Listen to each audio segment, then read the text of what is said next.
Inay naman, bakit kayo nag-iigib niyan? Kagagaling niyo lang sa sakit eh. Hindi pa nga kayo tuluyang magaling. Ipaubayan niyo lang po kay Obet ang pag-iigib. Balak ko kasing magsaing na. Wala palang tubig.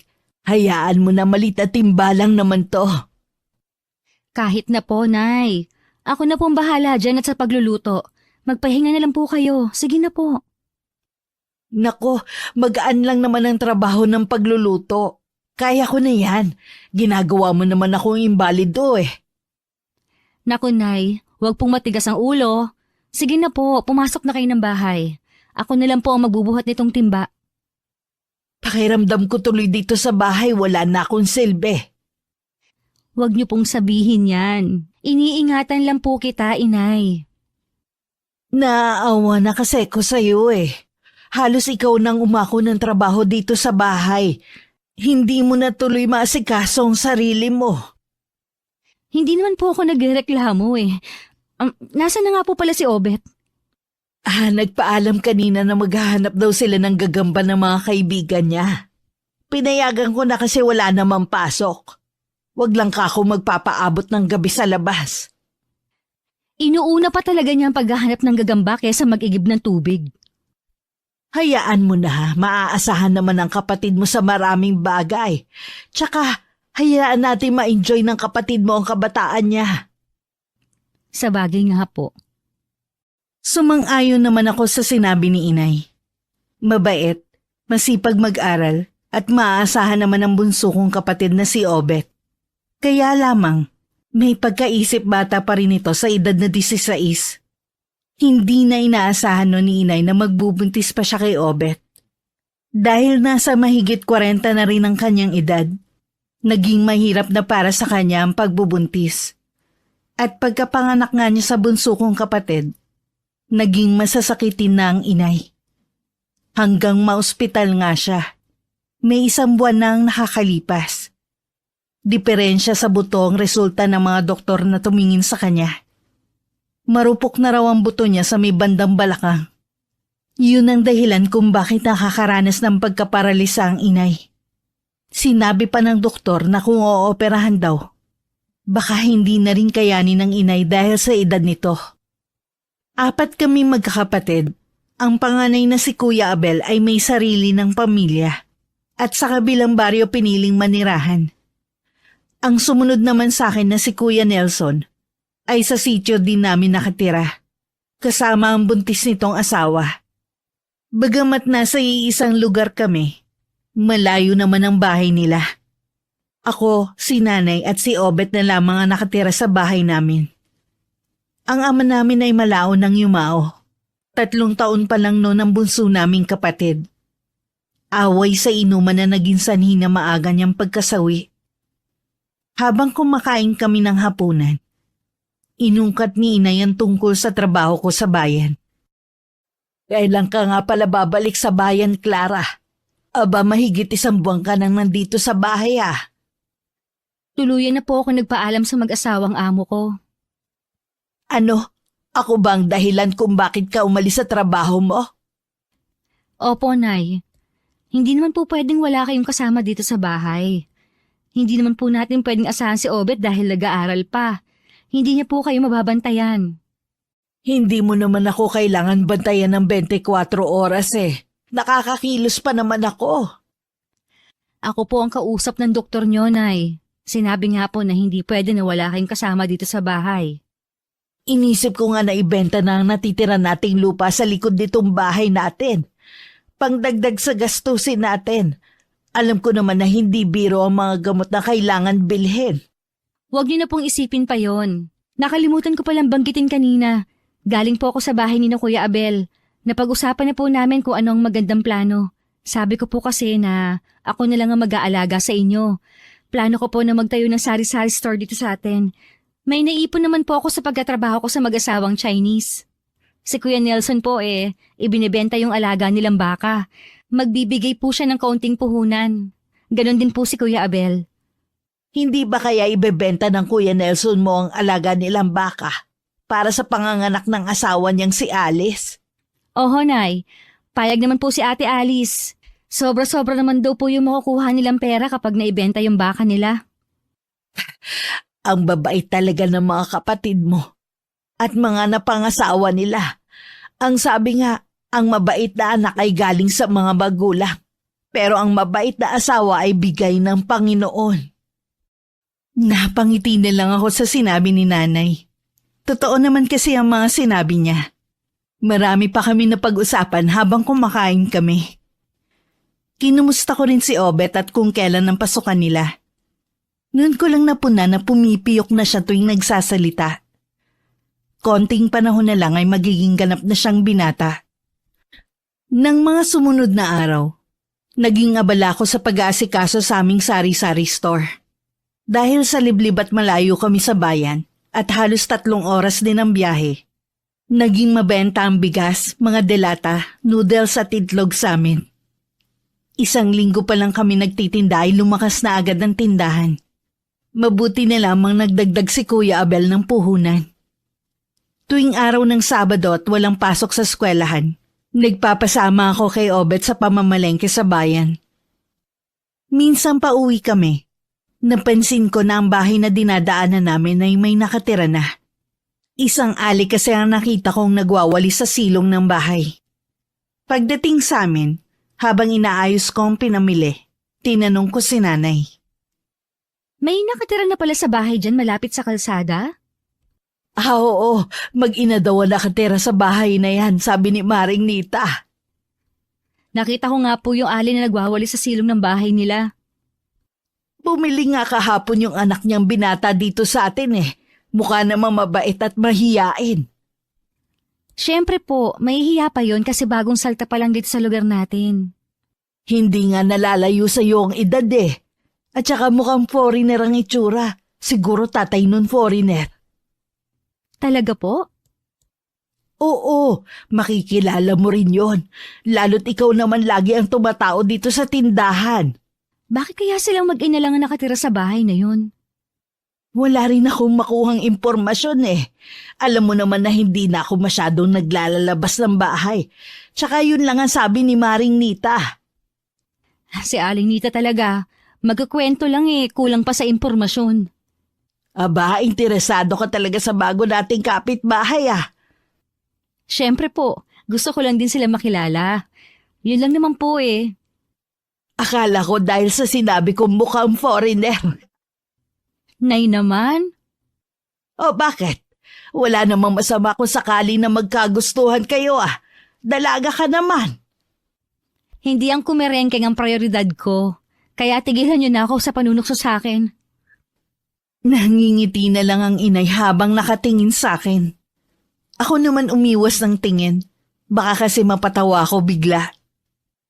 Nang mga sumunod na araw, napansin kong naging tambayan ang harapan ng tindahan ko ng mga kadalagahan dito sa aming sitio. Tila ba meron silang inaabangan na bumili?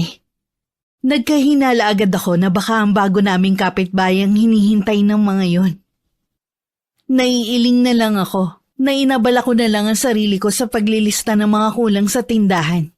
Nang biglang may narinig akong impit na tilian. Nang sulyapan ko ang mga kadalagahan sa harap ng tindahan namin. Halos magkapilipit na ang mga ito sa kilig. Hindi nga nagtagal. Isang paboritong boses ang bumili. Isang lalaking matangkad at mistiso ang bumili ng 4 na itlog at kamatis. Bakit biglang tumaas ang itlog? Nung nakaraan 9 lang ang bili ko sa isa. Nung nakaraan pa yon, ngayon tumaas na ang itlog. Ang bilis naman.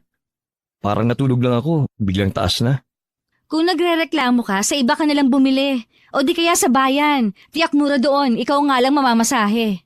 Hindi naman ako nagrereklamo, sinasabi ko lang. Ganoon na rin yon. Sige, salamat. Nakita ko pang umiti ang lalaki sa mga nakatambay na kadalagahan sa harap ng tindahan. Hindi ko tuloy maiwasan na mapataas ng kilay. Iniisip ko kasi kung yun nga ang lalaking tinutukoy ni nanay. Pero tama nga siya. Mukhang foreigner ang itsura ng lalaki. Kaya marahil yun na nga ang bago naming kapitbahay. Ilang sandali pa, umalis na rin ang mga kadalagahan na nakatambay sa tapat ng tindahan namin. Ang pumalit naman ay mga manginginom sa aming lugar. 2 kwatro agad ang binili. Humingi din ng baso at pitsyal ng tubig. Sa loob ng ilang linggo, malakas naman ang tindahan namin. Palibhasa nga kasi kami ang kumpleto na sa paninda. At iilan lang ang may tindahan sa amin. At malalayo din ang agwat. Hindi ko lang inaasahan. Ang isa sa mga nag-udyok sa akin noon na tuluyan ng umalis sa trabaho ay makikita ko pa. Hindi ako makapaniwalang madadatnan ko si Aurelio sa sala namin habang kausap si inay. Anong ginagawa mo dito, Aurelio? Oh, mabuti naman at dumating ka na, Clara. Kanina pa naghihintay si Aurelio dito. O paano? Maiwan ko muna kayo. Tinatanong kita kung anong ginagawa mo dito sa bahay namin. Ay, dinadalaw ka. Pagbalik ko kasi ng probinsya, nabalitaan ko sa dati mong amo na umalis ka ng araw at umuwi ka raw dito sa inyo. Kailangan kasi ako ng nanay ko. Nabanggit nga ng mag-asawang Inchik ang dahilan mo. Kumusta ka na? Ayos lang. Kanina ka pa ba? Ay, may dala nga pala akong pasalubong para sa'yo.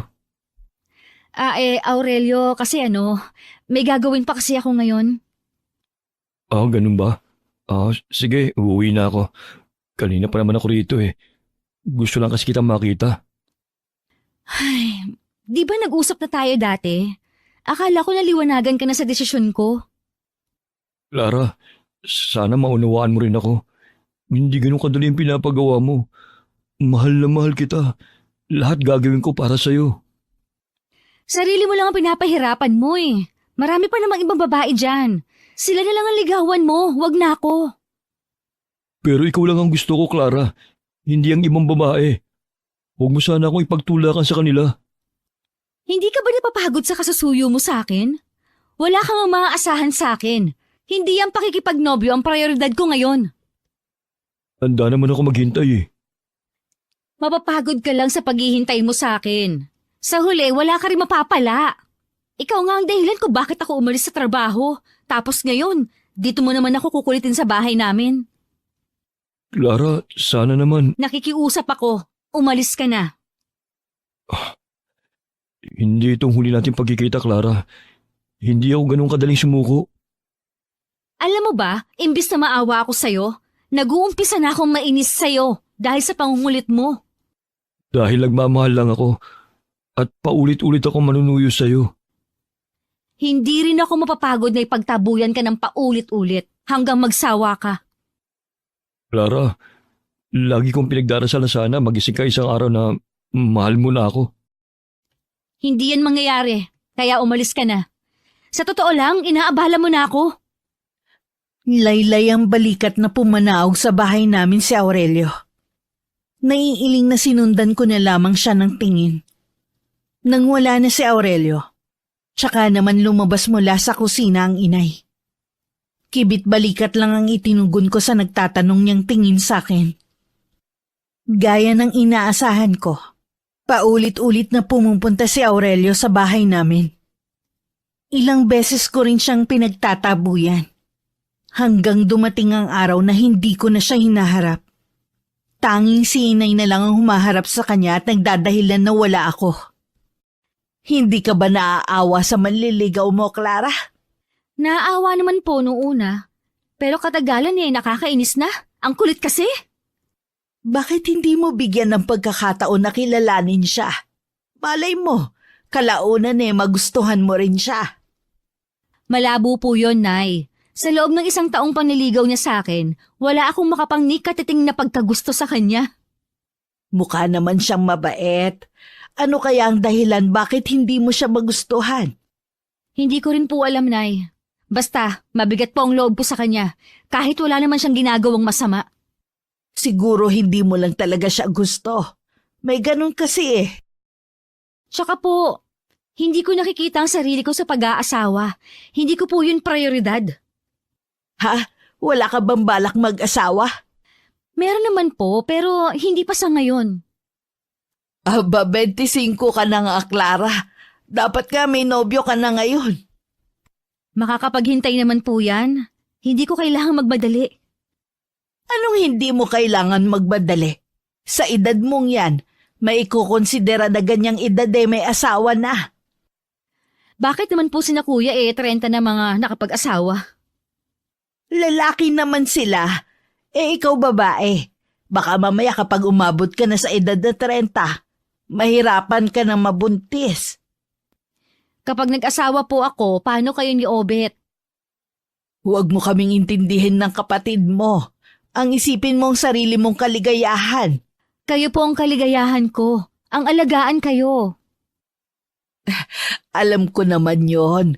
Pero hindi habang buhay nandito ako. Ang kapatid mo balang araw ay magkakaroon din ng sarili niyang pamilya. Paano ka?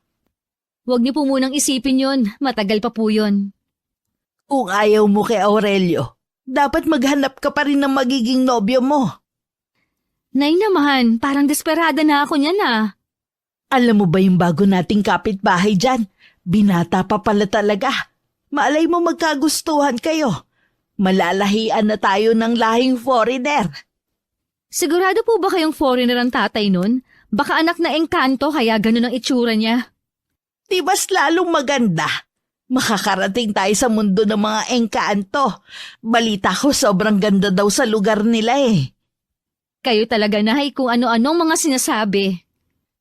Gusto ko lang namang gumaan ang usapan natin.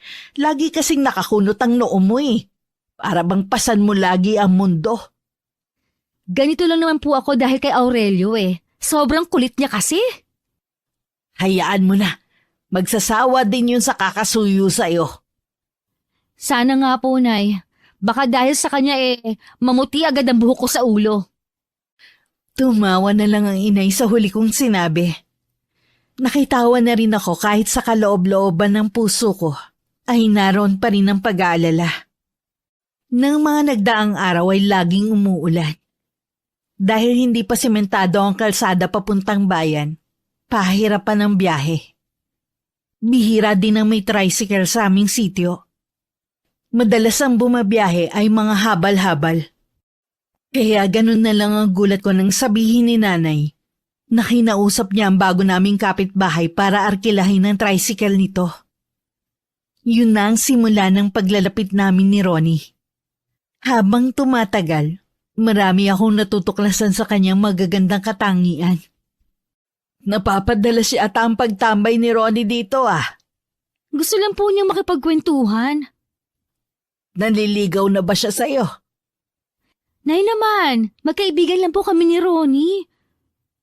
Ibig sabihin hindi pa siya nagtatapat sa'yo? Kung kaibigan lang po ang turing niya sa akin, hindi po talagahin magtatapat. Sayang naman. Siya pa naman ang natitipuhan kung maging manugang kung sakali. Baka po may nobyo siyang inaiwan sa lugar na inalisan nila.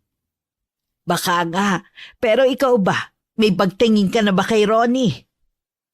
Sabi ko nga po sa inyo, kayo ang prioridad ko at hindi ang pakikipagnobyo. Ang layo naman ng sagot mo. Tama naman po ang sagot Maiba nga pala ko. Kanina pala habang nasa bayan ka dumating dito si Aurelio. Na naman, ang kulit talaga ng isang yun. Akala ko naman tumigil na siya. Tingin ko may sakit. Kasi ang payat niya nung pumunta rito. Hindi ko na po problema yon. Hindi naman ako doktor para gamutin siya. Sa susunod kausapin mo ulit baka makinig na sa'yo. Naku, para saan pa? Baka mamaya sa tindi ng kalungkutan niya, makagawa siya ng hindi tama. Hindi ko na po yun problema. Matanda na naman siya. Kung magpapadala siya sa nararamdaman niya, di bahala na siya. Parang hindi na lang inis ang nararamdaman mo sa kanya. Parang matinding galit na. Sobra na po kasi siya. Parang sa kanya ako masisiraan ng bait Aba, wag naman. Kaya pakiusap po, huwag niyo lang din harapin kapag pumunta dito ulit. Pagtabuyan ninyo. Ang sama naman ng ganon. Kahit mahirap tayo, hindi naman tayo mga bastos. Pwes ako, kapag nakaharap ko siya, pasensya siya talaga. Ipagtatabuyan ko siya. Bastos na akong bastos. O sige, ako na lang ang haharap sa kanya sa susunod. Mukhang ubos na ang pasensya mo eh. Ubus na po talaga. Kung bakit kasi nalaman pa niya kung saan ako nakatire. Porsigido nga sa panliligaw. Talagang gagawa yun ng paraan. Bakit ba may mga taong ganon? Minsan parang nakakatakot na rin.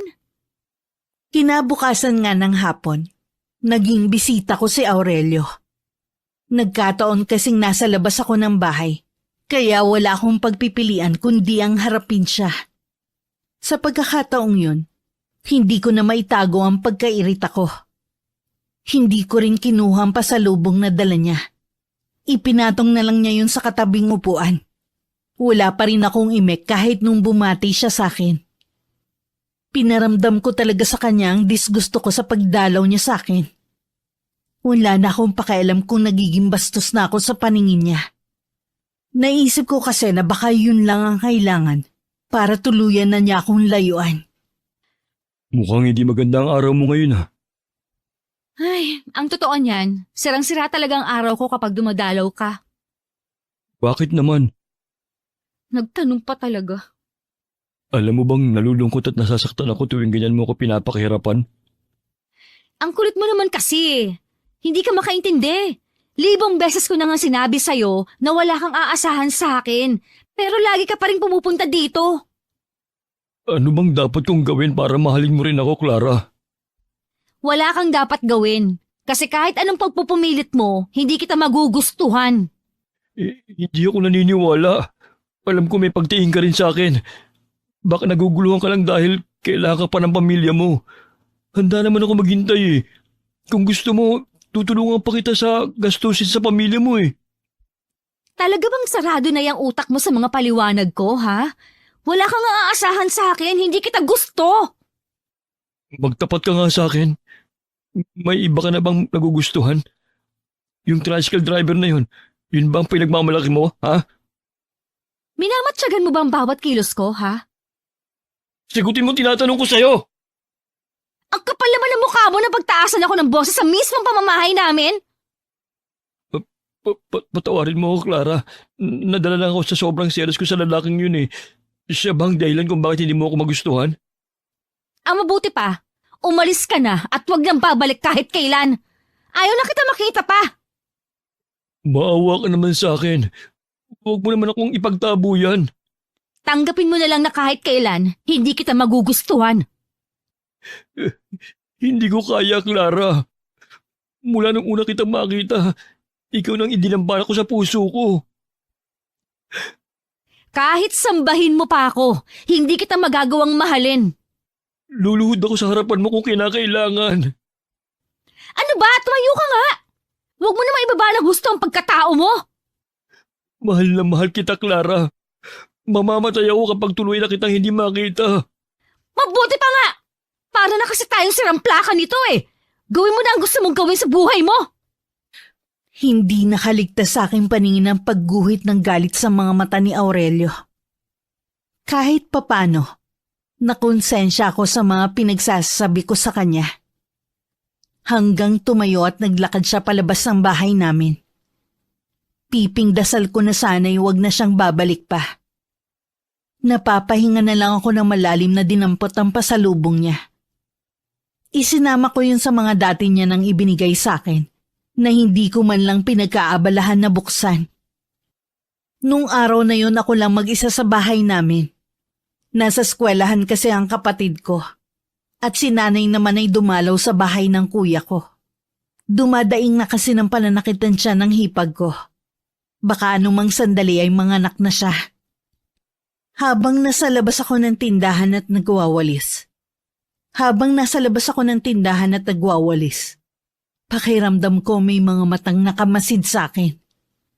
Nagkataon pa naman na kanina pa walang bumibili. Pumasok na lang ako sa loob ng tindahan at tiniyak na nakalak ang pinto. Ilang sandali lang dumating naman si Ronnie. Ipinarada niya ang tricycle sa gilid ng daan at saka lumapit. Doon lang nawala ang kaba ko sa dibdib. Bumili muna siya ng isang bote ng soft drink at isang balot ng tinapay. Wala yatang tambay ngayon dito ah. Oo nga eh. Kanina pa rin walang bumibili sa tindahan. Ikaw pala ang kauna-unahang bumili ngayong araw. Oras pa kasi ng pamamahinga ng mga tao. Baka maya-maya dadag sana ang bibili sa'yo. Ay, sana nga. Ilang araw ko na kasi napapansin na matumal ang benta. Ganun talaga ang tindahan eh. Hindi sa lahat ng oras malakas. Ang nanay mo pala. Nasa bahay ng kapatid ko. Dumadaing na kasi sa pananakit ng tiyan ng hipag ko. Clara? May gagawin ka ba sa linggo? Wala naman, bakit? Ay, kasi yayayain sana kitang mamasyal sa bayan. Pwede naman, ano oras ba? Bago man ang halian, susundin kita rito. Oo, sige. Payag naman tsak si nanay. Si Obet na lang ang patatauhin ko dito sa tindahan. Inabahan ako ng konti. Akala ko tatanggi ka eh. Matagal-tagal rin naman nung huling pamamasyal ko. Wala naman masama siguro. Alam mo, akala ko nung una, masungit ka. Hindi naman pala. May katotohanan din yan. Kaya siguro ilag sa akin ng ibang tao dito sa atin. Siguro may dahilan kung bakit minsan masungit ka. Katulad ko, minsan napagkakamalan ako mayabang kahit hindi naman. Minsan kasi ibang tono ng pananalita ko eh. Pero natural na kasi sa akin yun eh. May itatanong ako sa'yo. Sana huwag mo masamain. Nasaan na pala ang tatay mo? Sa ilang beses kasi nating pagkukwentuhan eh, hindi mo pa siya nababanggit. Puro kasi nanay mo lang ang ikinukwento mo. Hindi ko naman kasi siya kilala eh. Ipinagbubuntis pa lang ako ni inay, umuwi na siya sa bansa nila. Mula nga nun, wala na kaming balita. Foreigner pala ang tatay mo, kaya ganyan ang itsura mo. Alam mo ba dati, ikinakahiya akong itsura ko. Kung tingnan kasi ako ng ibang tao, para akong naiiba sa lahat. Maliban pa ron, yung panunukso ng mga kalaro ko ng bata ako dahil wala nga akong tatay. Ngayon, halos magkandara pa na sa'yo mga kababaihan dito. Di naman. Anong hindi? Kulang na nga lang eh, magkandara pa sila pagdating mo. Selos ka naman. Uy, hindi ha. Biro lang. Matagal rin kami nagkwentuhan ni Ronnie. Hanggang dumating na ang kapatid ko. Nagpaalam na rin siya sa akin dahil magsisibak pa siya ng panggatong na inutos ng nanay niya. Inutusan ko naman si Obet na puntahan ng inay sa bahay ni na Kuya Nelson. Nang mapag-isa na naman ako, naharon na naman ang pakiramdam na tila may nagmamatsyag sa akin. Binaliwala ko na lang ang ganong pakiramdam. Madilim na sa labas na makauwi si na inay at Obet. Napansin ko agad ang pagkabalisa sa anyo nila. May nangyari po ba kina kuya?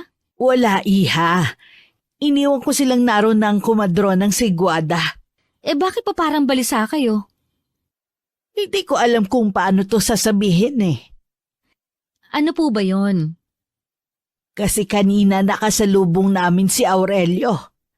Kinausap niya ako. Umiiyak siya sa akin na nagmamakaawa na huwag ka daw magalit sa kanya. Naku nay, sa susunod po huwag niyo lang siyang pansinin kapag nakita ninyo. Iwasan niyo na agad kapag nakita niyo papalapit pa lang. Nag-aaway ba kayong dalawa? Napuno na po kasi ako sa kanya eh. Dapat mahinahon mo pa rin siyang kinausap. Ilang beses ko na po kasing kinausap ng mahinahon, kaya diniretso ko na siya. Parang kasi may napansin ako sa kanyang kakaiba. Baka mamaya may gawin siya sa'yo na hindi maganda. Alam mo ba kung taga saan siya?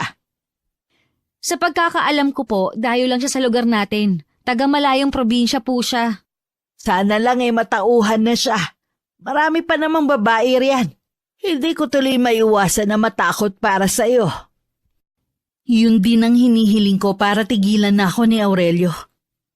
Hindi ko na rin kasi maiwasan na kabahan na baka pinagmamasdan niya ang bawat kilos ko. Katulad kanina nung hindi pa dumarating si Ronnie. Pakiramdam ko talaga may mga matang nakatingin sa akin. At nung mag-isa na ulit ako kanina, natuloy naman ang lakad namin ni Ronnie ng araw ng linggo. Kumain kami sa labas at namasyal. Nasira lamang ang masaya naming sandali nang mamataan ko si Aurelio sa di kalayuan. Matalim ang pagkakatitig sa amin. Puno yun ng galit at selos. Bigla akong pinanlamigan ng buong katawan at wala sa sariling napahawak na lang sa braso ni Ronnie. Ayos ka lang ba? Okay lang. Ang lamig kasi ng kamay mo at umumutla ka pa. Maupo ka muna. Hindi kayo dahil sa kinain natin? Hindi yon. Ang mabuti pa, umuwi na lang tayo. Hapon na rin naman. Mahirap na kung gagabihin tayo sa daan. Alam mo namang wala pang pose ng ilaw sa papasok sa atin. Sige. Dito muna lang ako hintayin ha. Kukunin ko lang yung tricycle sa pinagparadahan ko. Bilisan mo lang ha. Oo, basta huwag kang alis dito. Tumango na lang ako nang hindi tumitingin kay Ronnie. Nakatutok kasi ang mga mata ko kung saan ko nakitang nakatayo si Aurelio kanina. Nagpapaling-paling ako ng tingin. Ngunit hindi ko na alam kung saan siya nagpunta. Hindi pa rin mawala ang kaba sa dibdib ko ng mga oras na yon. Lalo't wala nang ganong tao sa paligid at hindi pa rin bumabalik si Ronnie. Sa biglang pagharap ko kung saan nagtungo si Ronnie, balak ko na sana siyang puntahan. Nang bigla akong bumangga sa isang katawan. Pagtingala ko, mukha ni Aurelio ang bumungad sa akin. Bigla akong napaatras pero mabilis niyang nahawakan ng kamay ko. Nagpupumiglas ako habang sumisigaw. Pero pagtingin ko sa paligid, ni isang tao wala akong makita. Bitiwan mo ako! Ano ba, Ronnie? Tulungan mo ako! Kahit pa ulit-ulit mo siyang tawagin, hindi siya darating para tulungan ka. Hayop ka! Ano ginawa mo kay Ronnie? Wala na siya. Kaya sumama ka na sa akin. Ilalayo kita rito. Magsasama tayo habang buhay. Nasisiraan ka na ba ng bait? Hindi ako sasama sa'yo! Sa ayaw at sa gusto mo, sasama ka sa akin. Bitiwan mo sabi ang kamay ko! Huwag mo akong hilahin sabi! Tumahimik ka kung ayaw mong maubos ang pasensya ko sa'yo. Masyado kang pakipot. Ang dami ko nang ginawa para magustuhan mo ko. Pero dun sa tisoy ka pa rin sumama. Ilang beses ko ba kasing sasabihin sa'yo na tigilan mo na ako? Kahit kailan, hindi kita magugustuhan! Lalo na ngayon! Di na mahalaga kung magustuhan mo ko o hindi. Wala na akong pakialam. Para mo ng awa! Hayaan mo na akong umuwi! Marunong ka rin pa na magmakaawa eh. Pwes, gaya mo, hindi rin ako maaawa sa'yo. Hayop ka! Kaya pala hindi kita magustuhan kasi sa itinatago mong ugali! Naging ganito lang naman ako dahil sa'yo eh. Parang awa mo na, Aurelio! Hayaan mo na ako! Dama ko na ang sakit sa braso ko. Hindi rin ako makapaniwalang wala man lang nakarinig sa sigaw ko. Napansin ko ring palayo na kami ng palayo sa lugar na yon. Pilit pa rin ako nagpupumigla sa pagkakahawak niya. Pero lalo namang humihigpit ang hawak niya sa kamay ko. Muli ako sumigaw ng malakas. Pero tumatawa lang siya na parang baliw. Parang gusto ko nang mawalan ng pag-asa. Nang mula sa kung saan ay sumulpot si Ronnie.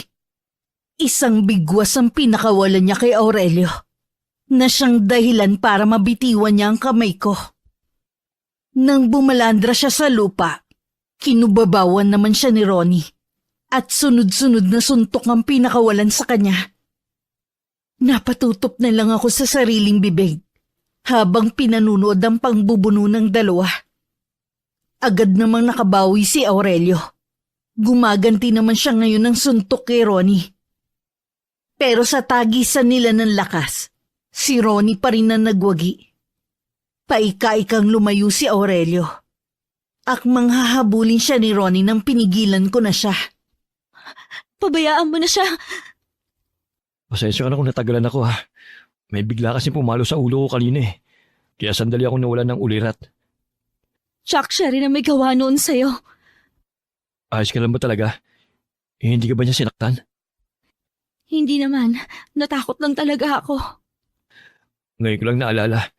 Siya rin yung lalaki nakikita ko nakatayo sa malayo at nakatingin sa bahay niyo. Madalas ko kasi siyang madaanan na nasa kabilang daan. Akala ko taga-sityo lang siya. Kaya hindi ko na binigyan ng pansin. Kung ganoon, tama talaga ako ng sapantahan na meron lihim na nagmamasid sa akin. Sino bang lalaking yun? Isang makulit naman ng ligaw. Kaya pala, mabuti pa umuwi na tayo. Habang nasa daan, wala kaming imik pareho ni Ronnie. Hindi ko alam kung anong tumatakbo sa isipan niya ng mga oras na yon. Ako naman, takot na takot pa rin sa nangyari. Hindi ko akalain na magagawa ni Aurelio ang ganong bagay. Pagdating sa amin, hinintay muna akong makapasok ni Ronnie sa loob ng bahay bago niya pinaandar ang tricycle niya. Nakangiti naman na sinalubong ako ni Inay. Pagkakita ko sa kanya, hindi ko na napigilan ng mapaiyak. Sa putol-putol na salita ay kinuwento ko ang nangyari. Diyos ko, nagawa yun ni Aurelio. Sabi na nga ba may kakaiba sa kanya nung makita namin siya eh. Opo, Nay. Mabuti na lang dumating po si Ronnie. Kahit siya sinaktan ni Aurelio, buti na lang hindi siya napuruhan. Dapat pumunta kayo sa pulis para maipablatter siya. Hindi na po. Siguro madadala na yun. Mag-iingat na lang po ako sa susunod. Pero dapat inireport nyo pa rin. Sa sobra din po kasing takot kanina, hindi ko na rin po talaga naalala pa. Ang mabuti pa magpahinga ka na. Ligtas ka na dito sa bahay, kami ang bahala sa iyo. Sinunod ko si Inay na magpahinga na lang muna. Nang gabing yun laman ng isip ko ang mga nangyari. Paulit-ulit yun bumabalik sa utak ko. Hanggang madala ko na nga sa panaginip. Nagising ako ng alanganing oras na umiiyak at takot na takot. Kinabukasan tanghali na ako nagising. Nakapasok na ng eskwelahan si Obet at nasa may tindahan naman si Inay. Gising ka na pala. Gusto mo na bang kumain? Mamaya na lang po, Nay. Wala pa po akong gana. Siya nga pala. Nandito kanina si Ronnie, kinukumusta ka? Sabi ko nga tulog ka pa. Napanaginipan ko po kasi ang nangyari sa amin. Kaya ba tinanghali ka ng gising? Opo, pero okay na po ako ngayon. Makakalimutan ko rin ang nangyari. Hayop talagang lalaking yon. Ang laking perwisyong ginawa niya sa'yo. Kapag bumalik siya rito, makikita niya ang gagawin ko sa kanya. Hindi na po yun babalik dito. Kapal na lang ng mukha niya kung may tapang pa siya magpakita dito. Sinabi mo pa, baka kuyugin pa siya ng mga taga rito. Hanggang nung tanghalian, wala pa rin akong ganang kumain. Matamlay rin ang pakiramdam ko. Nung makaramdam ako ng antok, sa sala na lang ako nahiga. Nagising ako na mag-aana ang pakiramdam ko. Akma na sana akong pupunta sa kusina nang marinig ko ang galit na boses ng nanay ko sa labas ng bahay. Napakunot naman ang noo ko habang humahakbang palapit sa may bintana. Nakita ko si nanay na galit habang hawak ang itak ng yumao kong ama. Iniuumang niya yun sa dalawang tao. Nasa harapan niya si Aurelio at isang may edad ng babae. Narinig ko ang nakikiusap na tono ng may edad ng babae. Ngunit hindi siya pinatatapos ni nanay magsalita. Galit na nagwika ang inay na umalis na lamang sila.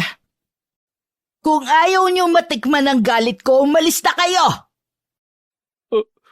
Aling Tinay, hayaan niyo naman po ako makapagpaliwanag. Nagawa ko lang naman po yun dahil mahal na mahal ko si Clara. Hindi pagmamahal ang tawag doon! Masyado kang makasarili! Hayaan niyo naman po ako makausap si Clara. Kahit sandali lang, nakikiusap po ako.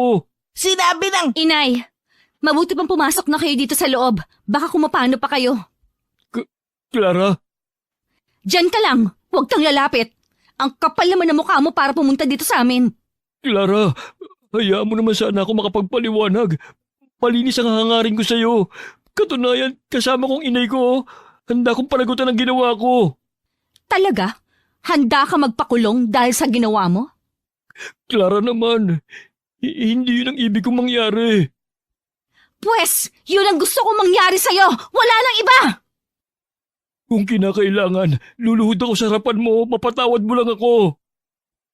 Kahit ilang oras ka pa dyan lumuhod, hindi kita mapapatawad sa ginawa mo. Umalis ka na! Bakit ba hirap kang mahalin ako? Hindi ko alam. Basta kahit ano pang gawin mo, hindi kita mamahalin. Mas gugustuhin ko pang mamatay kesa makasama ka. Ganun ba talaga katigas ang puso mo sa akin? Baka pagsisiyan mo ang paulit-ulit na ginagawa mo sa akin. Tinatakot mo na naman ba ako? Sinasabi ko lang ang mangyayari kung sakali. Umalis ka na nga! Sinama mo pa talaga ang nanay mo.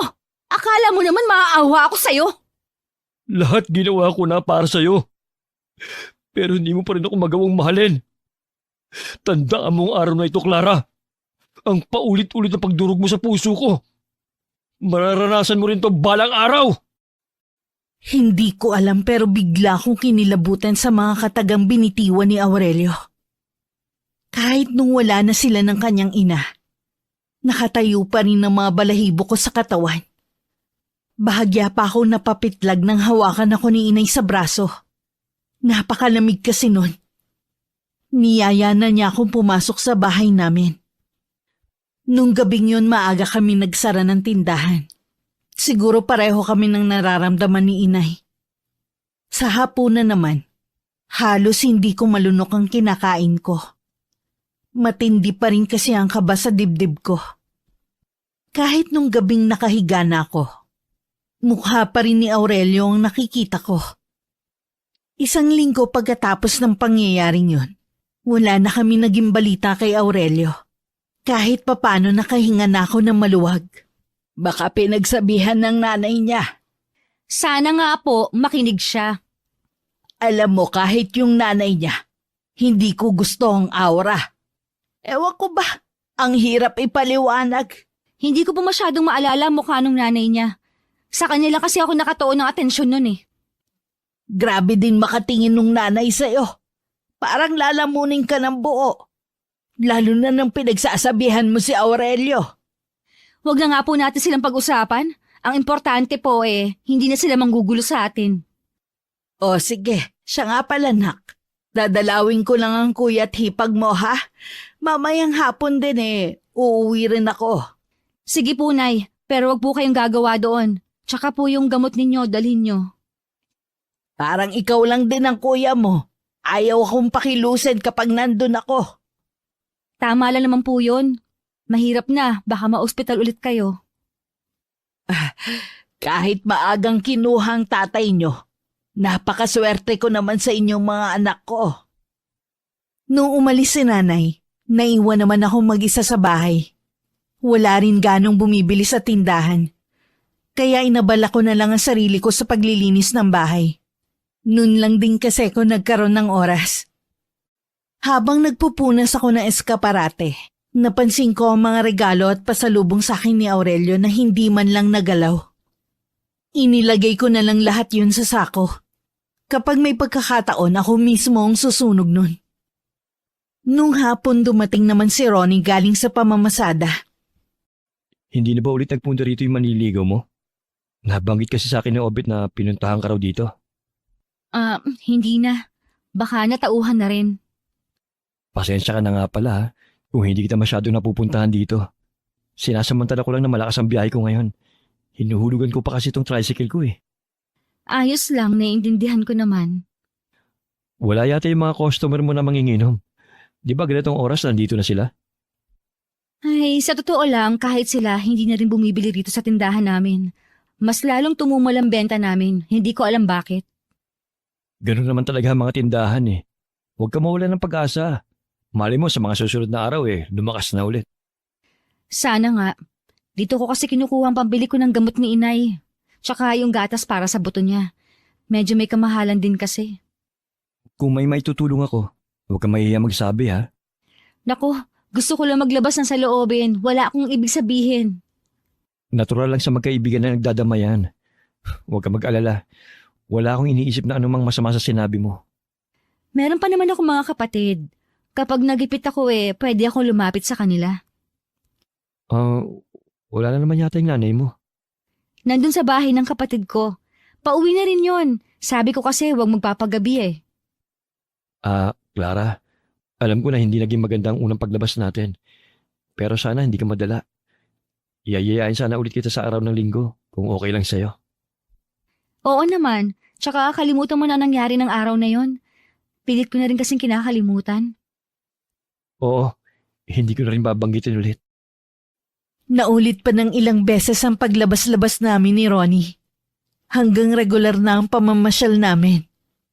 Dumating na rin ang araw na nagtapat na siya sa akin. Yun ang pinakamasayang sandali sa buhay ko. Agad ko na rin siyang sinagot ng araw na yun. Naging magaan ang buhay ko dahil lagi akong masaya. Hindi ko na rin masyadong iniinda ang mahinang benta ng tindahan namin. Akala ko, wala nang puputol sa kaligayahan na nararamdaman ko.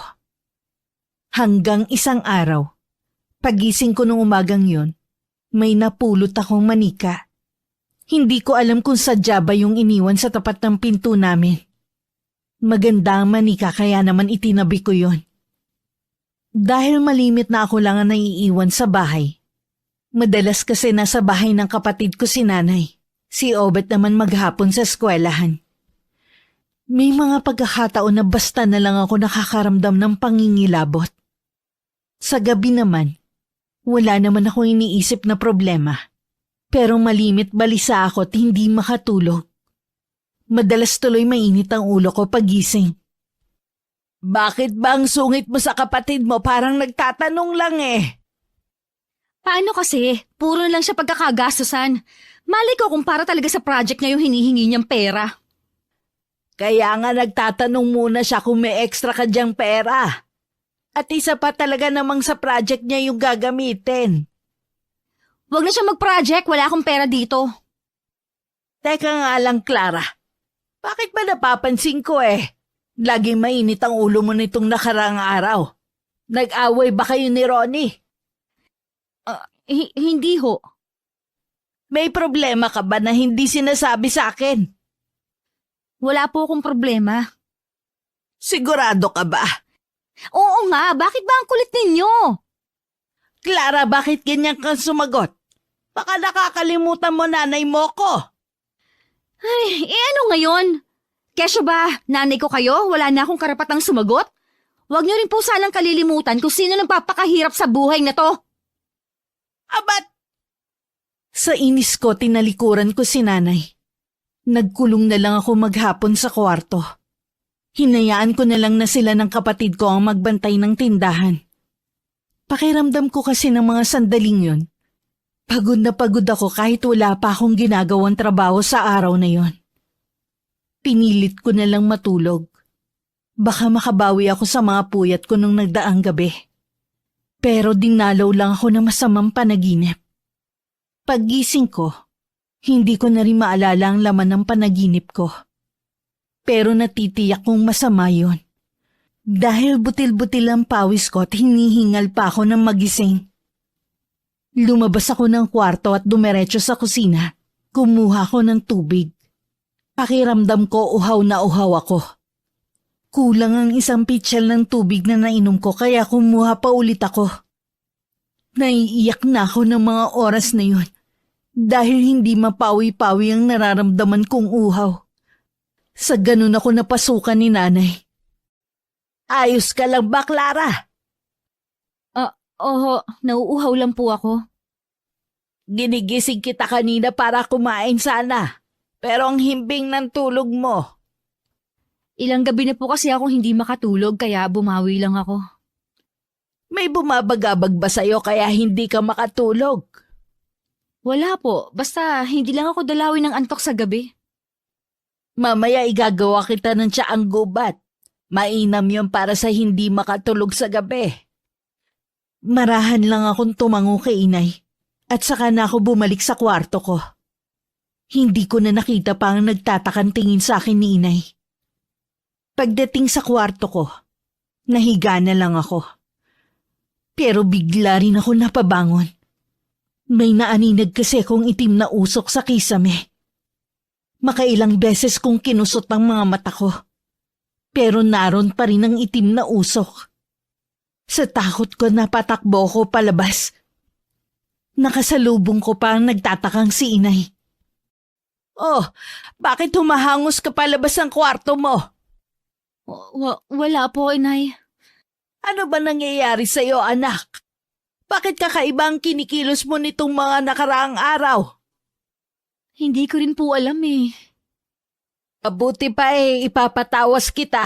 Baka mamaya pinaglalaroan ka na ng hindi nating kauri. Huwag na po, Nay. Ayos lang naman po ako eh. Hindi yun ang nakikita ko sa'yo. Kaya sa ayaw at sa gusto mo, dadalhin kita sa magtatawas na si Fe. Wala akong nagawa kundi ang sumunod kay nanay. Nagbilin lang siya sa kapatid ko na siya muna ang magbantay sa tindahan. Lumakad na rin kami pagkatapos. Pagdating namin sa bahay ni Aling Fe, agad niya akong tinawas. Kumuha siya ng mangkok na may tubig at pinatakan yun ng kandila. Habang hinihintay namin na magkaroon ng hugis ang kandila sa tubig, tinanong niya muna ako kung saan ako nagpupunta nung nakaraang araw. Sinabi ko lang na nasa bahay ako. Nang sulyapan niya ang lumabas na figura sa tubig, hindi niya matiyak kung tao ba o hindi namin kauri yun. Nagbilin lang siya sa amin na magpausok ng insenso at kamangyan sa buong paligid ng bahay. Pagka-uwi nga namin, agad yun ginawa ni Inay. Nung gabi nakatulog naman ako ng mahimbing. Kaya kinabukasan pagising ko, magaan na ang pakiramdam ko. Sakto naman na dumalaw si Ronnie sa amin. Hinarap ko na rin siya. Nung mga nakaraan kasi pinagtataguan ko siya. Nagdahilan na lang ang Inay sa kanya na masama ang pakiramdam ko. Magaling ka na ba? Oo, pinatawas nga ako ni Inay kahapon. Baka daw nabati lang ako. Ang hilig mo kasing gumawi sa likod ng bahay niyo eh. Mapuno pa naman dun. Baka mamaya may nakakursunado sa'yo. Nung huling gumawi ako doon nang sunugin ko yung mga binigay ni Aurelio sa akin. Baka nga nung araw na yun ako nabati. Hapon na kasi yun. Malamang nga. Kumusta naman ang pamamasada mo ngayon? Matumal na rin eh. Bala ko nga na pumila sa bayan. Kaso pa nagkataon bihira na tayo magkikita. Doon pa lang kasi ubos na ang oras ko. Nagkikita naman tayo tuwing linggo eh. Ang importante, kumikita ka. Oo nga. Tsaka gusto ko na rin kasing mag-ipon para sa kinabukasan natin. Ha? Anong ibig mong sabihin? Bakit? Hindi mo ba naisip na lumagay na sa tahimik? Nasa tamang edad na rin naman tayo eh. May basbas na rin naman ako sa nanay ko. Boto naman siya sa'yo kahit hindi ka pa niya nakikita. Binigla mo kasi ako eh. Tsaka ilang buwan pa lang kasi ang relasyon natin. Ano naman, ang importante nagmamahalan tayo. Tsaka sigurado na ako sa sarili ko na ikaw ang gusto kong makasama sa habang buhay. Maliban na lang kung hindi ka pa sigurado sa akin. Siyempre, sigurado na ako sa'yo. Ngayon alam ko na ang sagot mo. Lalo ko pang sisipagan ang pamamasada ko. Akala ko matibay na ang pundasyon ng relasyon namin. Hindi ko akalain na darating ang sandali na ako mismo ang susubok sa aming samahan. Nagising akong mabigat ang pakiramdam. Gabi-gabi na naman kasi akong dinadalaw ng masamang panaginip. Nung una, hindi ko pa maalala. Katagalan unti-unti nang nagiging malinaw sa akin ang lahat. Isang lalaking walang mukhang dumadalaw sa aking panaginip. Tuwing nagigising din ako, marami akong pasa sa katawan. Hindi ko naman maipaliwanag kung saan ko yun nakuha. Para maitago yun kay Inay, lagi akong nakasuot ng damit na mahaba at madalas nakapajama ko. Hindi ka ba naiinitan sa suot mong yan? Hindi po, Nay. Malamig nga po eh. Ha? Anong malamig? Tirik na tirik ang araw sasabihin mo malamig? Yun po ang pakiramdam ko. Nilalagnat ka ba? Hindi naman po. Hayaan niyo na lang po ako sa gusto kong suotin. Hindi naman ako nakikialam. Nagtataka lang kasi ako sa'yo. Hindi na lang ako umimik para hindi na humaba ang usapan namin. Wala rin kasi ako sa wisyo para makipagtalo. Pakiramdam ko, tuwing nagsasalita ako nababawasan ng lakas sa katawan ko. Naging malala ang kalagayan ko na hindi ko pinapaalam kay Inay ang tunay na nangyayari. Tuwing gabi, pakiramdam ko may tumutusok sa katawan ko ng libo-libong karayo. Pilit ko yun nilalabanan. Pero isang gabi na umatake na naman ang inaakala kong sakit, hindi ko na nakayanan ng mapasigaw. At nawalan ako ng ulirat. Nagisnan ako ni inay na nasa sahig at walang malay. Agad niyang tinawag ang kapatid ko para magpatulong na buhatin ako sa higaan. Agad naman ako nagkamalay. Kumusta na ang pakiramdam mo, anak? Hindi ko maintindihan. Maraming masakit sa katawan ko. Hindi ko lang malaman kung saan banda. Pinasundo ko kay Obet ang nobyo mo para maihatid tayo sa ospital. Hindi na po kailangan, Nay. Wala naman po akong sakit eh. Anong wala? Tingnan mo nga itsura mo. Ang dami mo pang sugat sa katawan. Sinaktan mo bang sarili mo? O si Ronnie ang nananakit sa'yo? Hindi po, Nay. Hindi ko lang po alam kung saan galing ang mga ito. Hindi ko rin po kayang ipaliwanag. Kung ganon, hindi doktor ang kailangan natin. Ano po bang ibig niyong sabihin? Nabati na naman po kaya ako? Baka, malalaman natin kapag natingnan ka na ng manggagamot. Inayos ko na lang ang pagkakasandal ko sa higaan. Para kasi kung kinakapos ng paghinga, ramdam ko rin ang pagkirot ng mga sugat ko sa katawan. Iniwan ako sandali ni inay nang marinig niya ang boses ni Ronnie sa labas. Gusto ko sanang lumabas din, pero walang lakas ang mga paa ko sa paghakbang. Pakiramdam ko rin ng mga sandaling yon. May mga matang nakatingin sa akin. Tila ba binabantayan nito ang galaw ko? Nang iling ako naman ang paningin ko sa paligid. Natuon ang pansin ko sa manikang nakuha ko sa labas ng bahay. Nawala lang ang atensyon ko sa manika nang biglang pumasok si Ronnie sa kwarto ko. Baka sa buong mukha niya ang labis na pag-aalala sa akin. Agad siyang lumapit at umupo sa tabi ko. Anong nararamdaman mo? Nangihina ako. Parang may humihigop ng lakas ko. Hindi ko rin may paliwanag ang mga sugat ko sa katawan. Tama nga si Aling Tinay. Hindi doktor ang kailangan mo. Sa tingin mo, hindi natin kauri ang gumawa nito sa akin? Posible. Kasi hindi yan basta nakukuha sa sakit ang mga sugat mo eh. Parang tinutusok-tusok ang balat mo hanggang magsugat.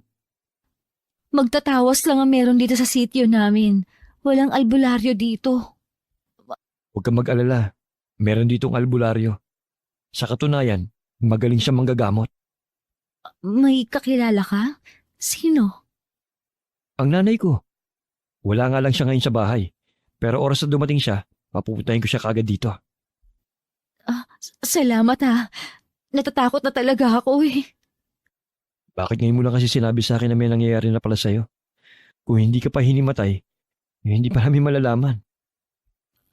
Ayoko lang kasing mag-alala ang inay. Kahit man lang sana sa akin sinabi mo. Pasensya ka na talaga ha. Sa susunod, huwag ka na sana maglilihim ha. Oo. May gusto ko bang kainin? Hindi ka pero kumakain mula kanina eh. Wala akong ganang kumain eh. Pilitin mo para hindi ka manghina. Ayoko talaga. Matutulog na lang muna ako. Huwag kang aalis sa tabi ko ha. Pakiramdam ko kasi may mga matang nagmamasid sa akin eh. Oo, hindi kita iiwan. Babantayan ka namin. Mahigpit ko pang hinawakan ng kamay ni Ronnie tsaka lang ako pumikit. Dahil sa pinagsama-samang puyat, pagod at takot, hindi ko na namalaya na makakatulog ako. Si Ronnie naman dahan-dahan ang ginawang pagbitaw sa kamay ko. Tumayo pa siya tila merong hinahanap sa kabuuan ng aking kwarto. Lumabas din siya para kausapin ng nanay ko. Nakatulog na po siya. Mamaya niyo lang po siya punasan. May gusto po sana akong sabihin sa inyo eh. Ano yon, iho? Sa tingin ko po, kinukulam si Clara. Ha? Kinukulam si Clara? Oo, isa pong albularya ang nanay ko. Maraming beses na po siya ng gamot ng mga kinulam at binarang. Ang nangyayari po kay Clara, gawa ng kulam. Diyos ko po, sinong gagawa nito sa kanya? Wala namang kaaway ang anak ko. Di po kaya si Aurelio may gawa nito? Si Aurelio? Pero matagal na siyang hindi nagpaparamdam kay Clara. Baka gumaganti siya kay Clara. Kahit po kasi hindi sila nagkikita, Basta alam niya po ang buong pangalan ni Clara, maaari niya po siyang ipakulam. Ang kapal naman ng mukha niya para siya pa ang gumanti sa anak ko. Masama po ang magbintang. Pero siya lang po ang pumasok sa isip ko na maaaring gumawa ng ganun kay Clara eh. Wala nang ibang gagawa nun. Naalala ko pa nung pumunta siya dito, pinagbantaan niya si Clara. Huwag po kayo masyadong mag-alala. Baka mapano po kayo. Naniniwala po ako na mapapagaling siya ni inay. Talaga bang albularyo ang inay mo? Kaya niyang pagalingin si Clara? Oo, isa po siyang albularya. Kaya lang po, kailangan natin maging handa. Maraming beses ko na pong nakita manggamot sa mga nakukulam si nanay. Hindi po ganun kadali. Lalo na kung walang balak yung mangkukulam na bawiin ang sakit na ipinataw niya sa biktima. Diyos ko, ang anak ko. Mabuti naman siyang anak at kapatid. Bakit sa kanya pa ito nangyari? Manalig po tayo na malalampasan natin ang pagsubok na ito. Matapang po si Clara. Alam ko po, hindi siya basta-basta susuko. Pagkatapos ng pag-uusap nila ng inay, nagpaalam na rin si Ronnie na uuwi para tingnan kung dumating na ang kanyang ina. Ngunit pagdating sa kanila, wala pa rin ang kanyang ina. Tuwing Martes at Biyernes kasi nagpupunta ang kanyang ina sa isang bundok para magsagawa ng isang orasyon. Lumipas pa ang 2 oras bago dumating ang kanyang ina. Hindi pa man siya nakakapagsalita, alam na agad nito ang nilalaman ng isip niya. Matindi ang puot na nananahan sa taong kumukulam sa nobya mo. Desidido siyang makapaghiganti sa pinakamasakit na paraan. Lalaki po bang kumukulam sa kanya? Hindi. Isa siyang babae. Akala ko ang manliligaw niya, hindi pala. Ang kulam ay salitang kasing kahulugan ng manggagaway sa banal na kasulatan o Biblia. Ang salitang kulam ay may kaugnayan sa salitang kulang dahil ang mga taong may pagkukulang sa pananampalataya sa Diyos o pagkukulang sa isang tao. Ang karaniwan sa mga taong kinukulam ay may nagawang kasalanan sa isang tao. Kahit po ba, hindi naman niya sinasadya na makapanakit ng kapwa niya, tatablan pa rin ang kulam? Oo, walang pinipili ang kulam, basta gustong makapanakit at makapaghiganti. Nakikiusap po kayo, Nay. Gamutin niyo po si Clara. Mahal na mahal ko po siya. Ay, gagawin ko ang lahat ng makakaya ko para labanan ang mangkukulam na yon. Kahit sobrang nag-aalala si Ronnie, gumuhit pa rin sa kanyang labi ang isang ngiti. Kinuha lang ni Aling Juana ang kanyang gamit sa panggagamot at sumama sa kanyang anak papunta sa bahay namin. Pagdating hindi agad pumasok si Aling Juana. Para bang may pumipigil sa kanya ng malakas na puwersa. Nagpalingalinga pa siya hanggang mapadako ang kanyang paningin sa bintana ng kwarto ko. Isang imahe ang nakasilip doon. Nanlisik naman bigla ang mga mata ni Aling Juana at umusal ng mga salita na siya lang ang nakakaalam. Ilang sandali pa, pumasok na siya sa bahay. Ikaw pala ang ina ni Ronnie.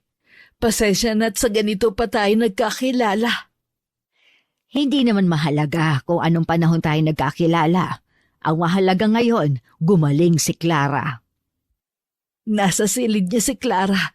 Sasamahan ko na kayo doon. May ilang buwan na siyang kinukulam pero ngayon lang lumabas sa mga palatandaan. Masyado kasing malihim ang batang to. Kahit may iniinda, ayaw pa rin magsabi. Ayaw ka lang niya na mag-alala. Matapang ang anak mo at mapagmahal sa pamilya. Pero may isang kulang sa kanya. Ang pananampalataya. Kasalanan ko, hindi ko sila tinuruan na magsimba. Pero hindi ibig sabihin nun na hindi na kami mabuting tao. Hindi rin lahat ng pumapasok sa simbahan ay mabuting tao. Mayroong pinapasok dito ang anak mo na hindi dapat. Ang tinutukoy mo ba ang makulit niyang maliligaw? Hindi siya ang tinutukoy ko, kundi ang manikang ito. Hindi kay Clara ang manikang yan. Wala siyang manika mula pagkabata. Sunugin niyo sa labas ng bahay ang manika na ito. Agad namang tumalima si inay sa utos ng ina ni Ronnie. Nang mapag-isa, lumapit siya sa akin. May pinahid siyang kung ano sa noo ko. Naririnig ko ang mga binubulong niya sa akin pero hindi ko maintindihan. Nagmulat ako ng mga mata at diretsyong tinignan siya sa mukha. Bahagya pa siyang ngumiti sa akin. Bumuka ang bibig ko. May gusto kong sabihin pero walang lumalabas na boses. Huwag kang mag-alala, Clara. Pagagalingin kita. Hindi ako papayag na makuha ka niya. Hindi ka niya maisasama sa impyernong kinaroroonan niya. Naglabas ng malaking puting kandila na hindi pa nasisindihan si Aling Juana. Sinindihan niya yun nang nakaharap sa silangan. Pagkatapos naglabas din siya ng purong asin at binalatang bawang. Inukit niya sa bawang ang pangalan ko, gamit ang karayom. Inusalan din niya yun ng orasyon. Napasigaw na lang ako nang maramdaman kong parang sinisilihan sa hapdi ang mga sugat ko. Para akong bulate na nagpapaikot-ikot sa higaan ko. Si Aling Juana naman patuloy lang sa pag-usal ng orasyon. Sa labas ng silid ko, umiiyak naman si nanay.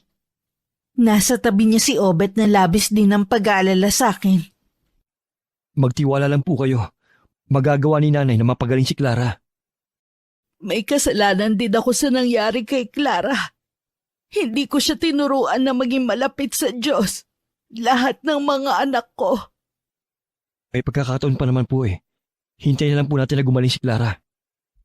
Mabuti na lang dumating ka sa buhay ni Clara. Dahil kung hindi, baka kung ano na nangyari sa kanya.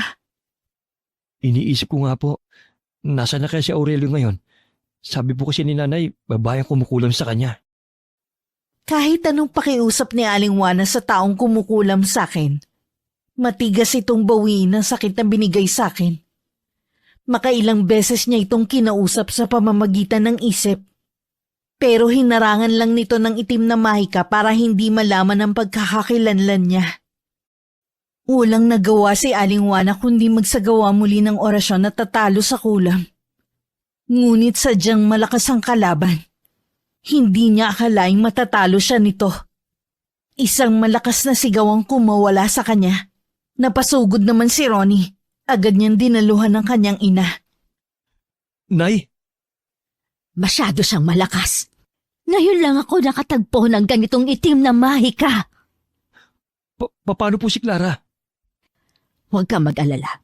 May inilagay ako sa kanya para hindi siya tuluyang makuha ng taong nasa likod ng pangungulam sa kanya.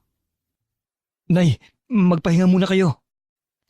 Huwag niyong hahayaan na mamatay ang puting kandila. Ano na mangyayari kay Clara? Mag-alala, Tinay. Hindi pa tapos ang laban. Magtutuos pa kami na mangkukulam na yon. Salamat hindi mo sinusukuan ang anak ko. Kahit ayaw ng inay na magpahinga dahil sa pamimilit ni Obet at Ronnie, pumasok na rin siya sa kwarto para matulog sandali. Naiwan naman si Ronnie sa kwarto ko at binabantayan ako. Naramdaman kong nasa tabi ko siya, pero wala akong lakas para magsalita. Si Aling Juana naman ay lumabas ng bahay namin. Naghanap siya ng lugar na tahimik para makausap ang kumukulam sa akin. Mariin siyang pumikit at patuloy sa pagbigkas ng mga salitang Latin. Tumagal din ng ilang minuto ang pakikipagtalastasan niya sa taong kumukulam sa akin. Nang magmulat siya ng mga mata, napasapo na lang siya sa sariling dibdib at habang habol-habol ang paghinga. Ilang sandali pa bumalik na siya sa bahay namin. Alam ko na kung sinong nasa likod ng pangungulam kay Clara. Sino po, Nay? Ang nanay ng manliligaw niya. Wala siyang balak na makipagkasundo. Matindi ang galit niya kay Clara. Handa niyang ibuwis ang buhay niya, makaganti lang siya. Ang anak niya may malaking atraso kay Clara.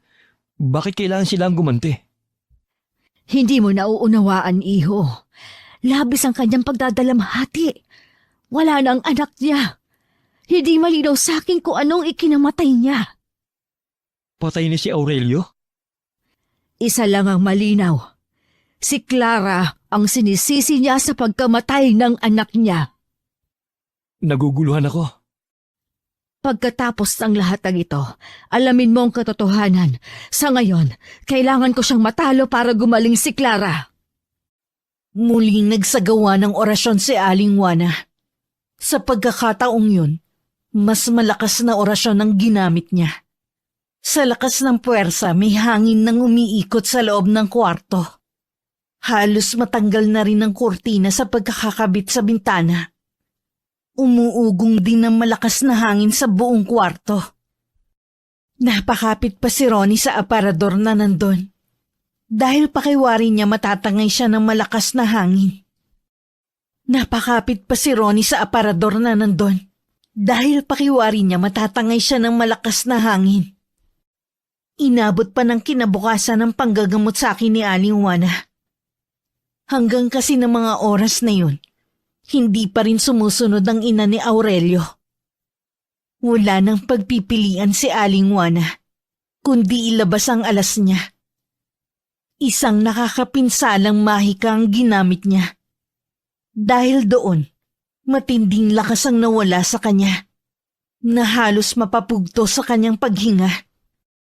Nang makita ni Ronnie na huminto na ang kanyang ina, napatingin siya sa akin. Unti-unti na kasing nanunumbalik ang dati kong kulay mula sa pagiging maputla. Nawawala na rin ang mga sugat ko sa buong katawan. Nang magmulat ako ng mga mata, ang nakangiting si Ronnie agad ang nabungaran ko. Ronnie? Magaling ka na, Clara. Natalo ng inay ang kumukulam sa'yo. Talaga? Magaling na ako. Pinahanga mo ko, Iha.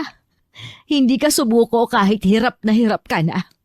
Kahit wala kang malay, nakikita ko na pilit kang lumalaban para sa buhay mo, para sa mga mahal mo sa buhay.